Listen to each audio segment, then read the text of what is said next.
students, yesterday we have studied about introduction of class 12 physics first chapter. आज हम electric charges के बारे में पढ़ेंगे।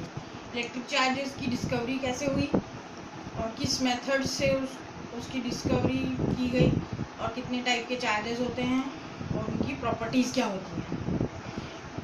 जब आप डिस्कवरी बहुत सारे साइंटिस्ट ने अपने मेथड से इसकी डिस्कवरी की, पर सभी का मूल एक ही था कि जब आप किसी ग्लास रॉड को सिल्क या वुल से रब करेंगे, ये आप स्टूडेंट्स लोग घर में भी करके देख सकते हैं।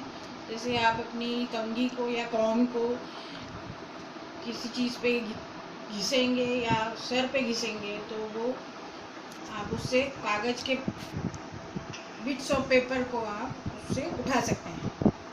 दैट इज़ अट्रैक्शन ऑफ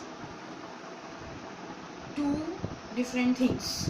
ये कैसे पॉसिबल होता है? जब आप ग्लास रॉड को सिल्क या वुल से रब करते हैं तो ग्लास रॉड और सिल्क के बीच में अट्रैक्शन पैदा होता है। वो क्यों पैदा होता है? ये बहुत सारे अलग अलग चीज़ों को रब करके फिर उनको देखा गया कि जब ग्लास रॉड को सिल्क से रब करते हैं या वूल से रब करते हैं तो दो ग्लास रॉड अगर लेंगे तो दोनों के बीच में रिपल्शन होगा और ग्लास रॉड और सिल्क के बीच में अट्रैक्शन होगा।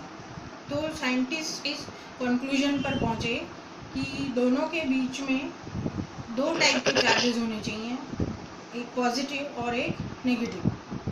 जब उनके बीच में अट्रैक्शन होगा तो अपोजिट चार्जेस रहेंगे, जब उनके बीच में रिपल्शन होगा तो सेम चार्जेस रहेंगे। तो इस टाइप से दो टाइप के चार्ज डिस्कवर हुए, one is positive another is negative. तो ग्लास रॉड और ग्लास रॉड के बीच में जब अट्रैक्शन होता है तो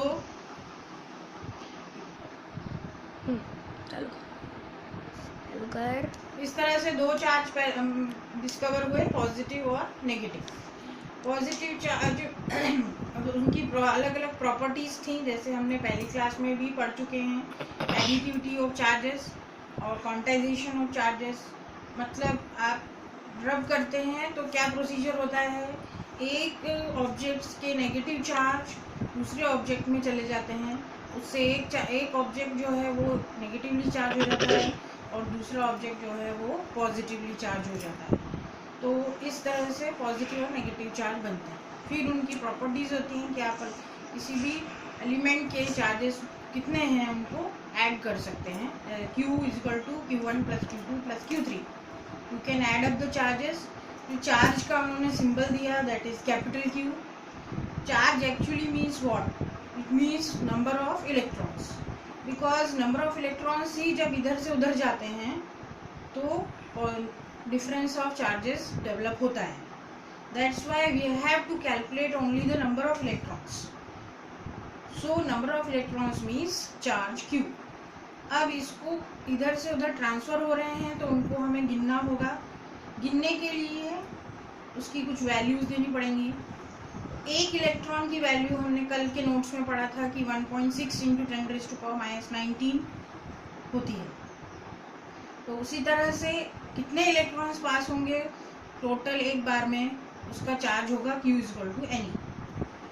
फिर उसका यूनिट होगा यूनिट ऑफ चार्जेस। ये फॉर्मूला करंट का आपने पहले पढ़ा होगा, I = Q/T।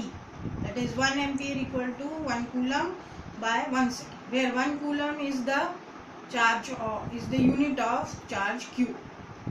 ठीक है, फर्दर मैं नोट्स इसके बाद आपको भेज रही हूँ, उसको भी रीड करिए, so you can understand the concept।